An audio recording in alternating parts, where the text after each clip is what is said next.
Assalamualaikum warahmatullahi wabarakatuh. Perkenalkan, nama saya Yeni Kiki Purnamasari dari Program Studi Pendidikan Luar Biasa, kelas A1 dengan NIM 211F10275.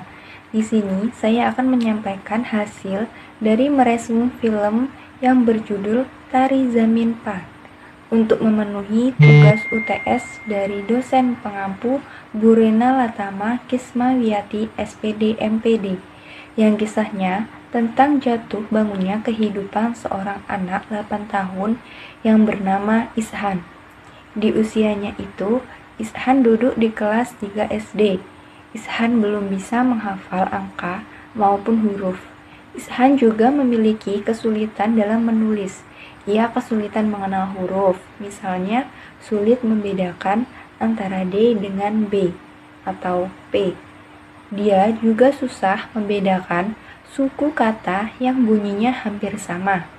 Misalnya, dari kata top dengan pot, dari kata ring dengan sing, karena anak tersebut sering dimarahi guru dan orang tuanya, sehingga membuat kemampuan akademiknya di sekolah sangat tertinggal atau terganggu dibandingkan dengan anak sebaya lainnya.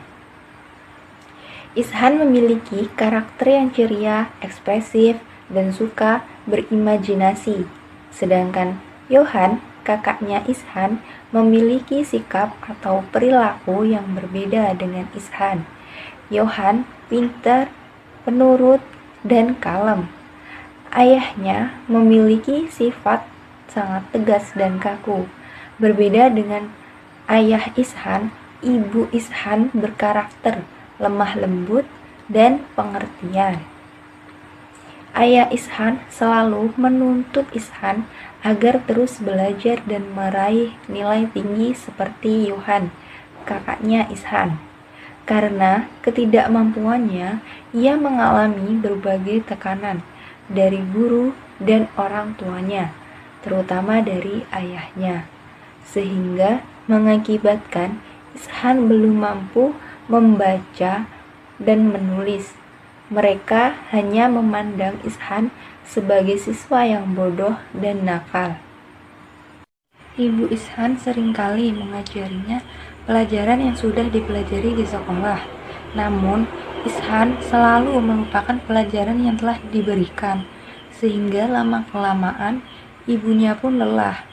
Ishan dimasukkan dalam asrama karena ketahuan bolos sekolah dan berjalan-jalan sendirian keliling kota. Namun tak ada perubahan yang berarti. Meskipun Ishan telah pindah ke asrama, ia bahkan lebih sering menerima hukuman dari gurunya karena tidak bisa mengikuti aturan yang ada. Ishan sebenarnya sudah berusaha, namun semakin ia berusaha, maka ia semakin bingung. Karena ia merasa semua huruf itu mengelilingi dia, selalu menari-nari di kepalanya. Karena tekanan yang ia terima dari guru dan ejekan dari teman-temannya, Ishan pun tidak mau menggambar lagi. Kemudian datanglah seorang guru kesenian pengganti sementara yang bernama Ram Shankar Nikum atau Amir Khan. Guru baru ini mempunyai cara mendidik yang baru. Ram membuat mereka berpikir keluar dari buku-buku dan imajinasi mereka. Setiap anak di kelasnya merespon dengan antusias yang besar kecuali Ishan. Ram kemudian berusaha untuk memahami Ishan, dan masalah-masalahnya. Ram menyadari bahwa Ishan ternyata menderita penyakit disleksia, yaitu sebuah kesulitan dalam membaca, menulis, dan menghitung. Ram menyadari kondisi Ishan karena dulunya ia pun mengalami gejala disleksia. Sebenarnya, orang yang mengalami disleksia memiliki kemampuan intelijensi yang tinggi. Jika tak diasah dengan kesabaran dan keterampilan dalam mendidik, maka sang anak akan terus terjerat dalam ketidaktahuan dalam membaca dan menulis.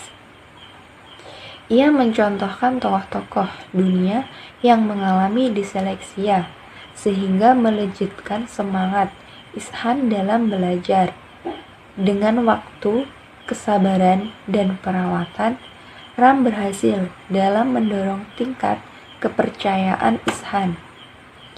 Dia membantu Ishan dalam mengatasi masalah pelajarannya dan kembali menemukan kepercayaan yang hilang.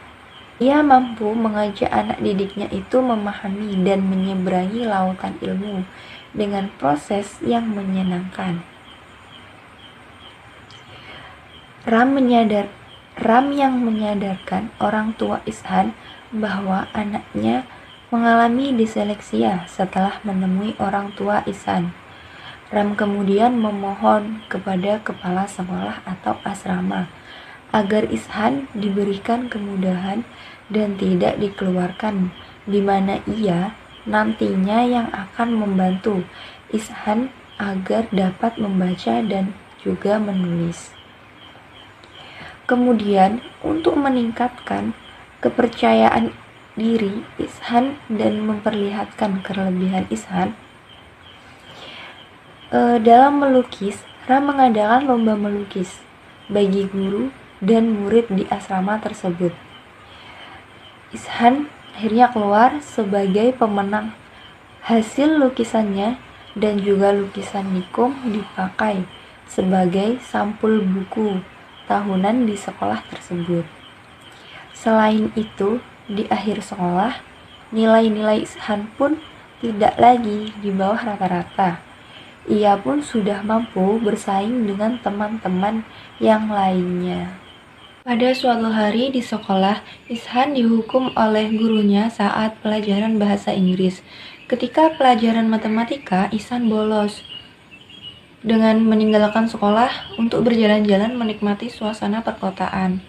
Di malam hari, Ishan menjelaskan kepada Johan, kakaknya, bahwa dia telah bolos sekolah sehingga membuat Johan terkejut dan marah.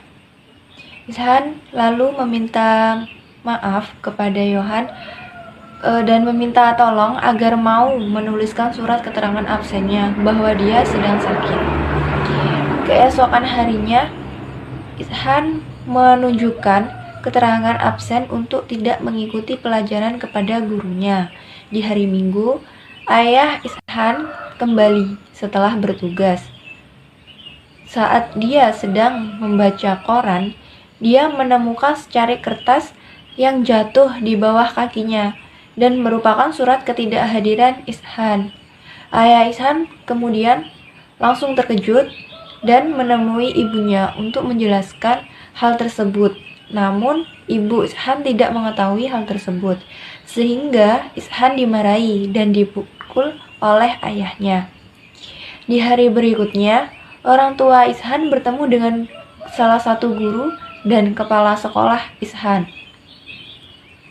Guru Ishan menjelaskan bahwa Ishan tidak dapat belajar dengan baik, sementara itu kepala sekolah mengatakan kepada orang tua Ishan bahwa dia tidak bisa membantu Ihsan lagi. Ayah Ihsan menghubungi Paman Suresh, pendiri yayasan sekolah, dengan tujuan untuk menyekolahkan Ihsan di yayasan tersebut. Terlepas dari film tersebut, diseleksia sendiri adalah kondisi di mana seseorang mengalami gangguan seperti kesulitan membaca, menulis, dan mengeja. Tanda anak diseleksia harus disadari sejak dini agar orang tua bisa memberi pola asuh yang lebih tepat pada anak. Hingga saat ini, penyebab seseorang mengalami diseleksia belum diketahui secara pasti. Namun, diduga diseleksia terjadi karena adanya kelainan pada susunan saraf, pengaruh interaksi lingkungan, dan faktor keturunan. Bila diseleksia disebabkan karena faktor gen dan keturunan, maka ada kelainan pada otak yang berfungsi untuk pengaturan bahasa. Anak dengan diseleksia memang memiliki kesulitan belajar.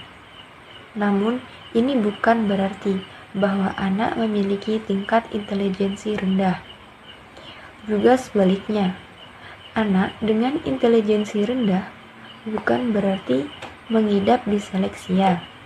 Bisa jadi, kesulitan belajar anak disebabkan oleh pola didik yang kurang maksimal, seperti tidak diajarkan membaca atau tidak mendapatkan kesempatan belajar ciri-ciri kesulitan mempelajari bentuk dan bunyi huruf, menggabungkan huruf menjadi kata, membaca, mencerna instruksi verbal, bingung membedakan konsep ruang dan waktu, serta artikulasi tidak jelas dan terbalik-balik.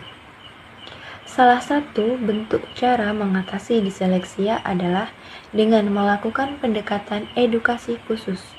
Metode edukasi bukan hanya digunakan untuk anak yang mengidap diseleksia saja, tetapi bisa juga diterapkan untuk remaja dan orang dewasa untuk meningkatkan kemampuan baca dan tulis mereka. Yang perlu diingat, penanganan diseleksia memerlukan waktu dan tenaga yang tidak sedikit. Maka dari itu, keluarga dan juga mengidap disarankan untuk bersabar menjalaninya. Dukungan serta bantuan dari anggota keluarga serta teman dekat akan sangat membantu.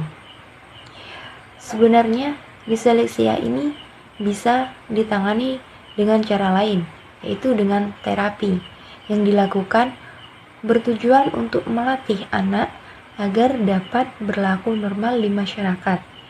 Hal yang dapat dilakukan antara lain meliputi membuat suasana membaca menjadi menyenangkan, menghindari celaan jika anak melakukan kesalahan saat membaca agar anak dapat memiliki kepercayaan diri, mendiskusikan isi buku bersama-sama dengan anak, memotivasi anak untuk senang membaca buku, membaca dengan suara keras di hadapan anak, mengajaknya untuk ikut berinteraksi atau bernyanyi sewaktu membaca buku bersama.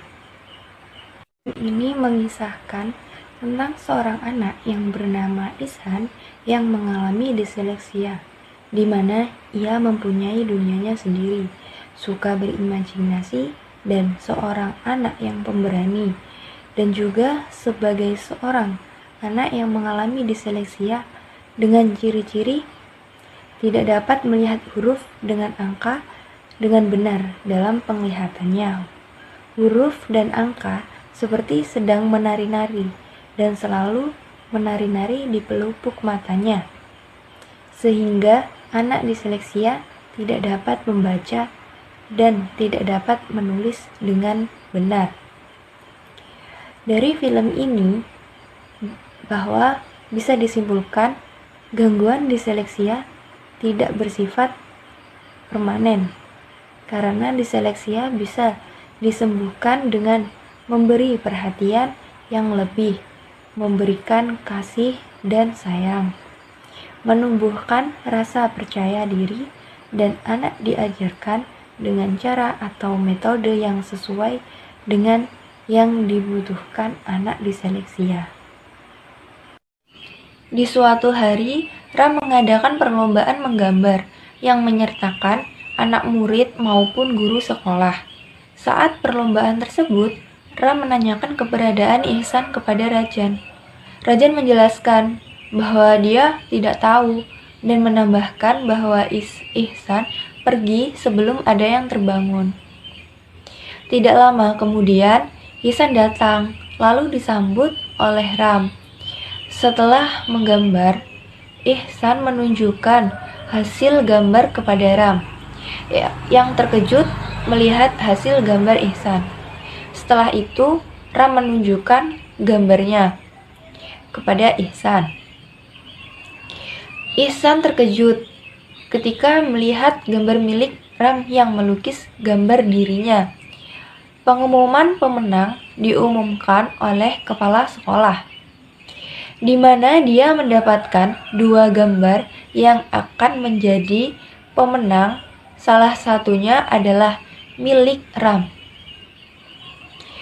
Saat diumumkan bahwa pemenang adalah Ihsan, semua orang bertepuk tangan. Sementara Ihsan menangis haru. Di hari pembagian rapot, orang tua Ihsan menemui kepala sekolah dengan memberikan buku tahunan di mana cover buku tersebut merupakan hasil gambar dari Ihsan dan juga milik Ram. Setelah mereka menemui gurunya dan mereka terkejut melihat hasil nilai Ihsan, keduanya lalu menemui Ram untuk mengucapkan terima kasih setelah membantu Ihsan untuk dapat berkembang. Sebelum meninggalkan asrama, Ihsan menemui Ram, mengucapkan perpisahan dengan memeluknya. Mungkin itu saja yang bisa saya sampaikan. Kurang lebihnya mohon maaf. Wassalamualaikum warahmatullahi wabarakatuh.